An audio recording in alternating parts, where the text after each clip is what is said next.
Bonjour Bertrand Badi. Bonjour. Emmanuel Macron a-t-il raison de refuser de livrer des armes à Israël ? Alors, on sait bien que ce n'est pas à lui-même que cette phrase s'adresse. Il y a des livraisons d'armes françaises à Israël, mais en très petite quantité, et dont l'effet est très marginal. Ce discours s'adressait aux États-Unis, premièrement, et il s'adressait dans le contexte du sommet de la francophonie, où l'un des principaux acteurs est le Liban. Et le Liban, en ce moment, est sous les bombes et sous les roquettes, les missiles venant d'Israël. Je crois que ce propos était attendu. Ceci dit, le président de la République française a dit une évidence. Et c'est souvent les évidences qui ont plus de mal à passer. À savoir qu'à partir du moment où on se bat pour un cessez-le-feu, et oserais-je dire, on en reparlera, pour la paix, il est paradoxal, d'une main, d'appeler à la paix, de brandir en tous les cas la pancarte de la paix, et de l'autre, de continuer à livrer des armes. Oui, mais paradoxal. Mais justement, venons-en, parce que c'est un peu le cœur de votre livre, qui est absolument passionnant. Et vous appelez à un état de paix, et pas simplement un état de non-guerre, mais précisément, ce qui garantit la paix, et souvent des paix durables, je pense notamment au moment de la guerre froide, c'est quand même cet état de non-guerre, c'est cet état de dissuasion, cet état de rapport de force. Le vieux proverbe latin et romain, si tu veux la paix, prépare la guerre. Vous voyez, Vincent Roux, vous avez, pour parler de la paix, utilisé plus souvent le mot guerre. Et justement, la thèse de mon livre, mais c'est pas tellement la thèse de mon livre, c'est, je dirais, ma lecture de ce qui se passe au Proche-Orient, c'est que, en ne raisonnant qu'en termes de guerre, au mieux, on fait une trêve, au pire, on continue la guerre. Et tout ceci correspond à une longue histoire qui a formé nos cerveaux, et qui est l'histoire, je dirais, du mariage, du pouvoir politique et de la guerre. Ça s'est passé essentiellement du temps de la Renaissance, et ça a duré. C'est-à-dire, le pouvoir, l'État avait besoin de la guerre, et la guerre avait besoin de l'État. Et cette connivence, elle a fonctionné pendant des siècles. Aujourd'hui, avant même la Renaissance, Bertrand Badi. Oui, mais si on cite un proverbe latin pour ça, c'est que oui, mais la conquête romaine justement, l'intimité du lien est devenu plus fort dès lors que les États se sont constitués. Et il y a un homme pour en témoigner, c'est ce grand philosophe de l'invention politique moderne qui était Thomas Hobbes, qui disait les États sont entre eux comme des gladiateurs. Ce que je voudrais dire, et le conflit israélo-palestinien le montre depuis 76 ans, c'est qu'autrefois, et c'est cynique ce que je vais dire, la guerre avait une utilité parce qu'elle réglait des problèmes. C'est-à-dire le vainqueur imposer plus ou moins ses conditions aux vaincus, sa paix aux vaincus, et donc créer un nouvel ordre politique. Je vous mets au défi, si je puis me permettre, de trouver depuis 1945 une guerre qui ait pu d'abord s'achever par une victoire claire, et cette victoire produire un ordre politique favorable. C'est-à-dire que maintenant, de plus en plus, on fait la guerre pour la guerre et non pas pour un résultat politique concret. Par exemple, une guerre pour la guerre ? Eh bien, depuis 1945, vous vous apercevez que deux phénomènes viennent envahir la scène internationale, soit une guerre se produit, elle est coûteuse et elle ne s'achève en aucun résultat profitable à quiconque. Prenez la guerre de Corée, par exemple, qui a été extraordinairement meurtrière, ou alors ou alors, pire peut-être, elle se traduit par une victoire militaire du plus fort, ce qui n'est pas étonnant, et une victoire politique du plus faible. Regardez, les États-Unis ont gagné. Alors, la guerre d'Algérie. La France a gagné la bataille d'Alger, et quelques années, j'allais dire quelques mois plus tard, quelques années, bien entendu plus tard, eh bien, l'Algérie était indépendante et le FLN arrivait au pouvoir. Ce FLN dont on était persuadé qu'on l'avait éradiqué. Regardez le Vietnam. Les États-Unis avaient gagné l'offensive du Tet, et pourtant, ils se retirent quelque temps après. Ça, Il faut comprendre ça pour voir que l'économie de la guerre a changé. La guerre n'est plus porteuse de solutions comme on le croyait au temps classique.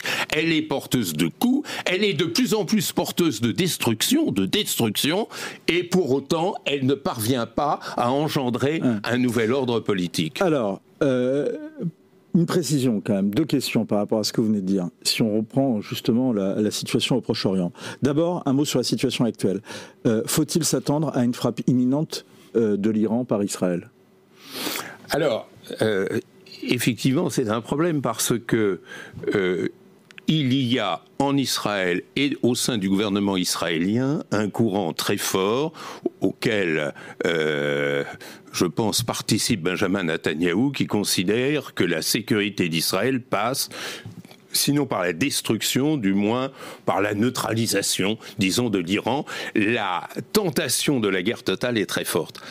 En même temps, et ça c'est quelque chose d'assez nouveau dans les relations internationales, vous avez une sorte de connivence systémique, parce que c'est une agrégation de tout un tas de volontés très différentes, entre des acteurs aussi différents que les États-Unis, que l'Iran, voire le Hezbollah, mais ne parlons pas des États arabes de la région et de la Turquie, qui, pour une raison ou pour une autre, ne veulent pas de cette guerre. Donc la grande inconnue aujourd'hui, c'est est-ce que la réponse d'Israël sera limitée ou pas, c'est-à-dire est-ce que cette pression systémique sera efficace ou pas. Il y a quand même...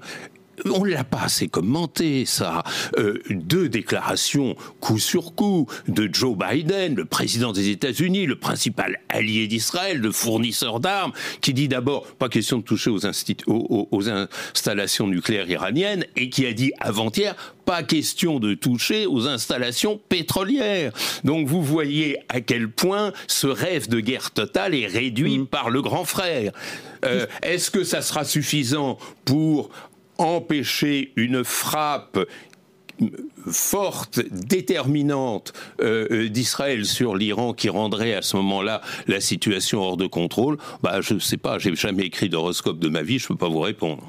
Et vous écrivez un art de la paix et un traité sur l'art de la paix, c'est déjà assez ambitieux, mais c'est très intéressant et votre livre est passionnant. Oui, parce qu'on écrit 300 bouquins par an sur la guerre, jamais sur la paix. Alors... précisément, ce qui est intéressant dans ce que vous venez de dire, parce que vous l'abordez également dans votre livre, c'est le concept de sécurité. Benjamin Netanyahou est élu la première fois comme Premier ministre en Israël, après la mort de Yitzhak Rabin, qui était l'homme de la paix, l'homme qui avait fait la paix. Mais Benjamin Netanyahou, il est l'anti-Rabin, mais il est élu sur un slogan qui est paix et sécurité. Oui, alors ça nous renvoie justement à quelque chose de très sensible, à savoir que presque invariablement dans l'histoire d'Israël, mais ceci est parachevé avec l'arrivée au pouvoir de Benjamin Netanyahou, l'idée est qu'on ne peut assurer la sécurité d'Israël que par un rapport de force, que par un rapport de puissance, qu'en ayant une supériorité sur le plan de la puissance. Ça n'a pas marché, la preuve, la tragédie du 7 octobre. Mais quand ça ne marche pas et qu'on n'a pas de plan B, qu'est-ce qui se passe ? On grimpe un peu plus dans l'escalade. Ce que vous avez entendu, puisque vous étiez là tout à l'heure, il y avait Nitzan Horowitz, qui est vraiment une incarnation vraiment du progressisme israélien sur le plan sociétal et même sur le plan géopolitique, donc favorable à une solution à 2 États. Mais quand on lui pose la question, pouvait-on faire autrement ? Bon, là, je lui ai posé sur les questions sur le Liban, mais sur le Hamas, on peut pas.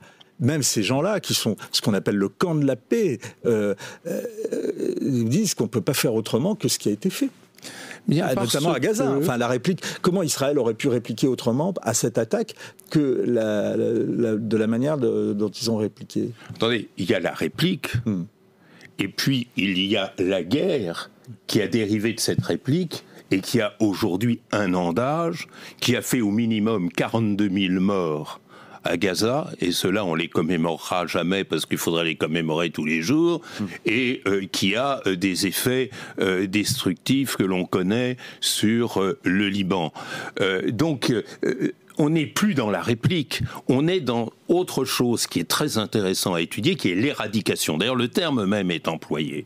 Or, parler... le but de guerre affiché de Benjamin Netanyahu. Mais parler d'éradication, après tout ce que l'on a appris au fil des guerres de décolonisation, puis des guerres post-coloniales, montre que ça ne marche pas. Pourquoi ? Parce que nous n'avons plus affaire à deux armées qui se font face, on a affaire à une armée qui fait face à des partisans, terroristes disent certains, et qui C'est pas un acte terroriste le 7 octobre ? Pardon ? C'est pas un acte terroriste le 7 octobre ? Évidemment que si. Écoutez, c'est très difficile de définir le terme de terrorisme, mais à partir du moment où des populations civiles ont été touchées, on est dans une logique terroriste. Le problème, c'est que la réplique, elle a aussi des allures de terrorisme. C'est encore. Est-ce qu'il ne fait pas quand même la différence entre un crime de guerre et un crime terroriste ? On va parler français. C'est que la terreur est un but, en tout cas, est un but de guerre, un but tactique de guerre, comme l'ont été la terreur utilisée par le FLN, utilisée par un certain nombre de guérillas communistes, ou bien marxistes, ou bien comme l'est aujourd'hui le Hamas. Nous sommes là au centre du problème. Il y a une banalisation du terrorisme, et cette banalisation du terrorisme, on pourrait la faire remonter à très loin, mais essentiellement dans le fonctionnement du système international, elle date des lendemains de la Seconde Guerre mondiale et des guerres de décolonisation. Ces guerres de décolonisation ont montré que ces groupes armés terroristes, qui ne sont pas des armées d'État, s'insèrent dans une logique martiale, dans une logique de guerre qui n'a rien à voir avec la confrontation de deux armées. Or, on n'a jamais pu parvenir à éradiquer ces groupes. Pourquoi ? Vous connaissez la célèbre formule de Mao Tse-tung à leur propos, le combattant est comme un poisson dans l'eau. Le propre du terroriste, c'est qu'il se confond avec une société... Qu'il utilise les boucliers humains aussi. Mais oui, mais surtout, il se confond avec une société qui est complètement marquée par la rage, par le ressentiment, par la haine, et qui du coup vit sa proximité avec les combattants terroristes de manière qui rend, je dirais, totalement continu le lien qui va du terroriste jusqu'au simple individu, qui est peut-être le beau-frère, le voisin, l'ami de celui qui a utilisé les armes. Je reviens au cœur de votre ouvrage, qui plaide pour l'établissement d'un art de la paix. Seriez-vous un émule d'Aristide Briand ? La manière dont vous commenciez, j'étais prêt à dire oui, parce que je pensais que vous alliez dire d'Aristote. Alors, ça peut être Aristote Briand, effectivement, mais Aristote est quand même le premier à avoir dit quelque chose de formidable, c'est-à-dire la paix, c'est la coexistence entre des individus différents. Et je le dis dans en parallèle avec la notion de bien commun, d'ailleurs. Voilà, exactement, qui serait reprise par Saint-Augustin, d'ailleurs, qui dit au 5e siècle, vous vous rendez compte, Saint-Augustin, au 5e siècle, dit « La paix, c'est de pouvoir consommer de l'eau pure ». Tout ça est très significatif. Ce qui veut dire que la paix va bien au-delà de la non-guerre. La paix, c'est l'accomplissement de l'humanité, c'est la satisfaction, effectivement, de ses besoins globaux, de la réalisation de ses biens mondiaux. Je vous pose cette question-là parce qu'il y a quand même un certain nombre d'institutions qui, justement, visent la paix, à commencer par l'Organisation des Nations Unies. C'est une affaire qui commence au lendemain, notamment de la Deuxième Guerre mondiale, où on déclare même la guerre illégale. Non seulement on n'y est pas arrivé, mais en plus, on a connu pire. Et autre objection, est-ce que quand on regarde de la collaboration au soutien implicite au communisme, le pacifisme n'a-t-il pas conduit à bien des lâchetés, à des trahisons et à des crimes ? Bien sûr, mais moi je vous répondrai une chose peut-être différente, c'est qu'on n'a jamais su encore penser la paix. On parle de pacte de non-agression, on parle de trêve, on parle de cessez-le-feu.